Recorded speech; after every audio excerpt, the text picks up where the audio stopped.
Vamos lá, pessoal. Estamos aqui no nosso bloco número 13 do nosso Project Model Canvas e é o bloco dos custos, né? Aqui a gente tem uma série de custos, pessoal, que são relacionados ao pedido de patentes, né? Que vão desde a questão da taxa com pessoa física até mesmo quando a gente acaba contando ali com alguma ajuda externa. Então, sim, né? Vamos lá. Pessoa física, o preço do pedido de patente, né? Taxa do INPI, né? Taxa. R$ 70, né? Então, olha só, pessoal, R$ 70 é a taxa do pedido de patente para você depositar a patente em INPI. Bom, e aí o que acontece, né? Você fala, aí, mas e para a gente redigir isso com ajuda? Sabe aquela história, né? Uma revisão inicial, ali uma revisão final, né? Os desafios, etc., né? Em torno de R$ 500 por hora do valor aí do honorário do seu consultor externo. Pode ser mais, pode ser menos, né? Esses valores aqui, estamos em 2020 aqui no Brasil, né? Em torno ali de 100, US$ 150, talvez um pouco menos também, né? Por hora. Mas normalmente quem trabalha nesse segmento trabalha por hora. Ah, Henrique, eu quero porteira fechada, eu quero contratar uma patente, alguém vai ter que redigir para mim porteira fechada. Pessoal, vocês viram quanto tempo a gente tem ali questões, né, da parte de invenção, disso, daquilo, né? Da gente definir problema técnico e problema técnico, depois fazer a questão, né, dos elementos caracterizantes, embasar um por um, etc. Como é que alguém pode te dar um valor fechado sem conhecer o grau de complexidade da sua invenção? Então, é uma coisa difícil isso, né? Não que não se faça. Às vezes no mercado as pessoas fazem, né, por uma questão comercial, define um valor e fala, esse aqui é o valor que a gente tem a patente, às vezes ganha mais, às vezes ganha menos.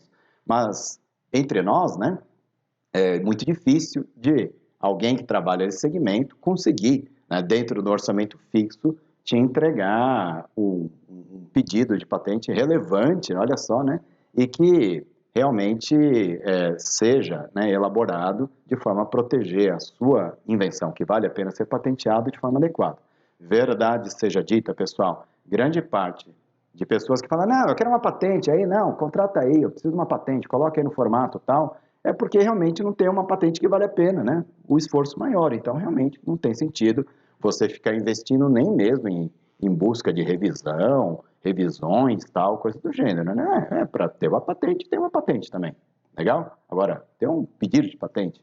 Ah, mas vai dar patente, eu tenho patente. Às vezes você tem uma patente que acaba protegendo muito pouco. Aliás, estou falando de custo aqui, mas lembrei de uma pergunta que me fizeram nos cursos, Henry, qual é um dos erros mais comuns, assim, ou piores erros que você já viu em uma patente? Eu falei, olha, a pior situação que eu já vi em patente é uma invenção que vale a pena ter uma patente que está uma porcaria, porque não acabaram protegendo uma invenção que seria muito legal, que merecia ter uma proteção melhor, que ser protegida poderia até ser a base de um modelo de negócio muito interessante, porque aquele problema técnico era extremamente relevante.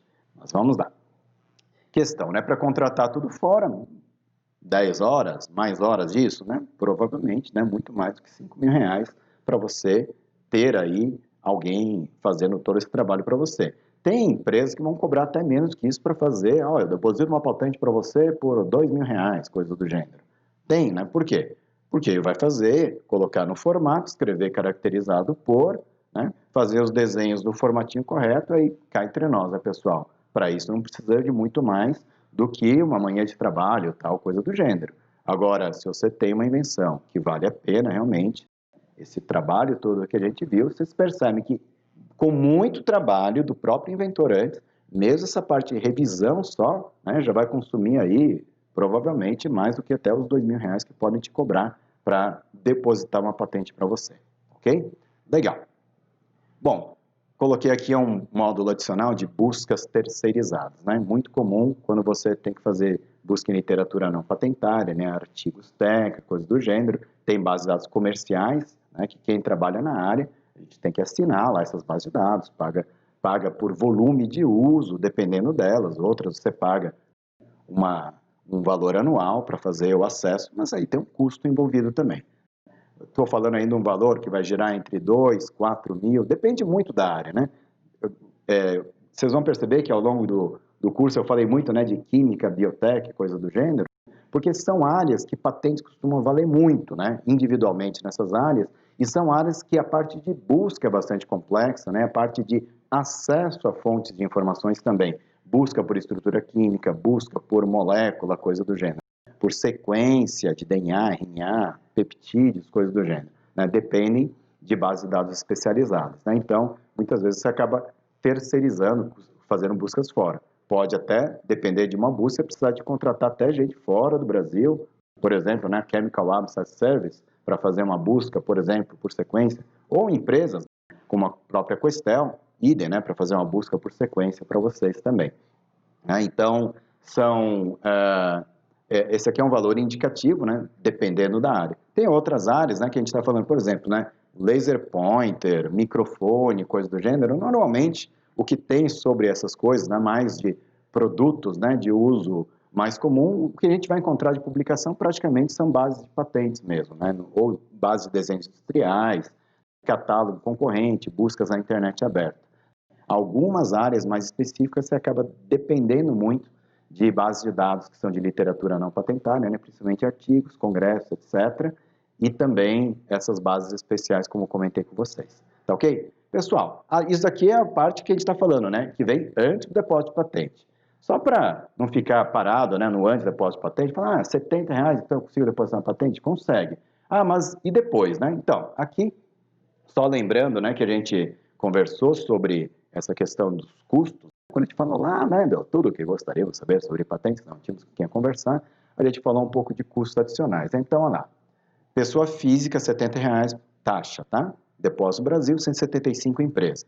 Para depositar um PCT, normalmente no mesmo número 12, você tem expectativa de depositar em outros países e gostaria de fazer esse depósito em outros países, né? Quando você tiver um pouco mais de segurança sobre se vale a pena você entrar realmente em fase nacional, etc., né? A gente vai estar falando de pessoa física, 133 francos suíços, pessoa jurídica, 1.300 francos suíços. Isso está, mais ou menos, franco suíço hoje está 1,1 dólar, então está ali entre 150 dólares pessoa física, 1.500 dólares pessoa jurídica. Você pode falar, nossa, por que eu vou gastar tanto dinheiro agora, né? Poxa, eu sou empresa aqui, eu vou gastar quase R$7.000 para fazer o pedido PCT. Me justifica, por que eu vou fazer isso, né? Porque, mais uma vez, você tem muitas anterioridades que possam, pedidos de patentes que eventualmente estejam ainda em sigilo, que podem ser publicados nesse período, né? Que você vai ganhar até o mês número 30 para você fazer a entrada em fase nacional. Então, você tem a questão de pedidos de sigilo, podem sair do sigilo nesse tempo. Outra questão muito importante, pessoal, felizmente aqui no Brasil, isso é um grande benefício que a gente tem no Brasil. A gente consegue depositar PCT em língua portuguesa. E o custo de tradução para outros idiomas é um custo elevado. Vocês vão ver aí na parte do que a gente tem, né, fazendo uma busca na internet, se fala entre 3.500 e 6.000 dólares você fazer a tradução para outro idioma. Tanto pelo tamanho dos documentos de patentes, mas pelo aspecto técnico e jurídico também. O documento de patente, ele mistura, né, o lado técnico, né, que tem que ter a descrição técnica, e ele é um instrumento que vai ser utilizado, tomara que não seja, né, mas que pode ser utilizado no dia de amanhã até no tribunal para impedir um terceiro ali. Então, o que acontece, né? Você precisa ter um documento muito bem redigido, muito bem traduzido também para outros idiomas. Pequenos erros de tradução podem levar aí à restrição do seu pedido de patente, ou até mesmo você acaba perdendo clareza, coisa do gênero, e é um grande problema. A questão, né, do depósito PCT é uma coisa que pode valer muito a pena, principalmente porque se você depois fizer o depósito como pessoa física, e ainda mais considerando que é em português, né? Realmente, pedir o PCT é uma coisa que a gente poderia estar usando muito mais aqui no Brasil, por exemplo, principalmente como pessoa física. Legal. Se você quiser pagar a antecipação de publicação do seu pedido de patente aqui no Brasil, né? Isso aqui pode fazer parte da sua estratégia também. Pessoa física são R$70, acho que é a mesma coisa que o valor da taxa de depósito, salvo engano meu, tá? Mas é um valor assim, para pessoa física pelo menos não chega a R$100, né? Antecipação do seu pedido. Entrada em fase nacional, eu coloquei ali entre 3 e 5 mil dólares, né? E aí eu estou sendo até bastante benevolente, né? Porque tem a parte de tradução, que a gente já falou que pode custar muito caro, tem as taxas não são tão caras também, nem no Brasil são caras, nem fora do Brasil as taxas não são caras. O que é caro é tradução e o seu agente no exterior, isso normalmente é o que vai custar mais caro, ok, pessoal? Mas assim, por alto, deixa ali reservado entre 3 e 5 mil dólares para cada país ou cada, no caso, se você fizer um pedido de depósito europeu, por exemplo, né, também, né, você consegue fazer uma tramitação europeia, depois de concedido lá na frente, aí você, entre aspas, né, nacionaliza ou escolhe os países que você vai querer ter proteção de fato na Europa, né, mas entre 3 e 5 mil dólares a gente vai estar falando de entrada em fase nacional dos países, porque tradução custa caro, agente custa caro também. Aí tem a parte toda, né, de pagamento de anuidade, pagamento de pedido de exame, etc. Mais uma vez, pessoal, para tramitar só no Brasil é barato. Tá? Então, assim, R$300 de taxa, R$500, tá? Não são taxas muito acessíveis, se a gente for ver, para você ter um pedido de patente tramitado e até concedido aqui no Brasil, até mantido também. As anuidades são devidas a partir do 3º ano, aqui no caso Brasil, e aí vai.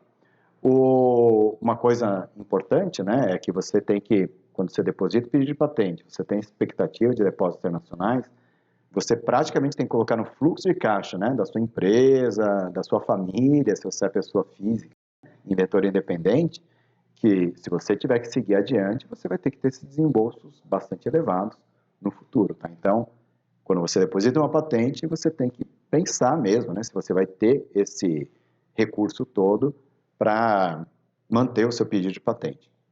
Litígio, coisa do gênero, né, pode custar uma pequena fortuna lá na frente. Mas aí, normalmente, a gente vai falar de litígio, essas coisas todas, se realmente vale a pena você ter um pedido de patente que protege o mercado relevante e até mesmo vale a pena você litigar em outro país, por exemplo. Não são muito comuns litígios de patente, muito menos envolvendo, assim, pessoas físicas, coisas do gênero, tá bom? Mas, bom, o fato é que existe a ferramenta, né, e muitas vezes, até principalmente quando você está tendo uma disputa com uma empresa grande, coisa do gênero, dependendo, né, do país, por exemplo, lá nos Estados Unidos é muito comum ter uma figura dos non-practicing entities, que são empresas especializadas em litigar para terceiros. Mas, normalmente, são empresas que atuam mais com portfólios maiores em segmentos, por exemplo, como tecnologia da informação, né, parte de TICs, etc., que são segmentos que normalmente são muito mais congestionados e que existe muita dependência de patentes também. Tá bom, pessoal? Mas essa questão aí de litígio, essas coisas todas, eu deixo para meus colegas especialistas aí poderem explorar esse assunto também. Tá bom? Bom, com esse bloco número 13, pelo menos em relação ao fluxo do que a gente tem no Project Model Canvas, a gente termina aqui a nossa jornada. Mas o que acontece? No nosso curso, além da jornada dos 13 blocos, a gente tem muitas entregas que a gente vai fazer.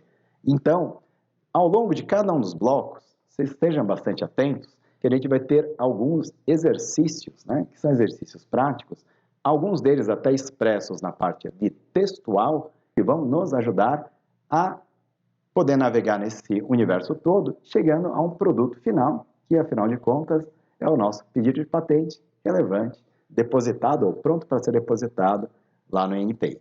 Tá ok, pessoal? Então, agradeço aqui para quem chegou até esse bloco número 13. Nos vemos, né, de volta em outros blocos ali para trás, nos exercícios, ou quem sabe, num próximo curso ou num próximo vídeo. Nos vemos em breve, pessoal. Tudo de bom.